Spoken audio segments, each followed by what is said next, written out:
वफाकी वज़ीर दाखिला राना सनाउल्लाह ने कहा है कि इस वक्त इदारे अपने काम से काम रख रहे हैं, लिहाजा जो मुदाखलत इमरान खान चाहते हैं वो अब नहीं होगी। उन्होंने कहा कि इमरान खान एक दिन कोई बात करते हैं, अगले दिन उसकी तरदीद करके दूसरी बात करते हैं। उन्होंने कहा कि शहबाज शरीफ कभी भी सिपा सालार नहीं रहे। इमरान खान को अंदाज़ा हुआ होगा कि उन्होंने गलत बात कह दी है, इसीलिए अब वो शहबाज शरीफ का नाम ले रहे हैं। इमरान खान एक मुतकब्बिर इंसान है जिनकी जहांगीर तरीन जैसे शख्स से नहीं बनी।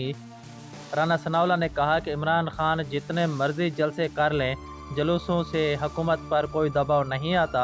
इमरान खान 25,000 लोग लेकर भी इस्लामाबाद नहीं पहुंच सकते। अगर प्रोपेगेंडे से इलेक्शन जीता जाता तो इमरान खान 2013 में भी जीत जाते। उन्होंने कहा कि साबका हुकूमत की गलती की वजह से आम आदमी की ज़िंदगी मुश्किल हो चुकी है। IMF ज़िद करके बैठा है कि पेट्रोल और डीजल की कीमत बढ़ाई जाए। वफाकी वज़ीर दाखिला ने कहा कि नवाज शरीफ खुशकिस्मत इंसान हैं जिन्होंने जो सोचा वो हो गया।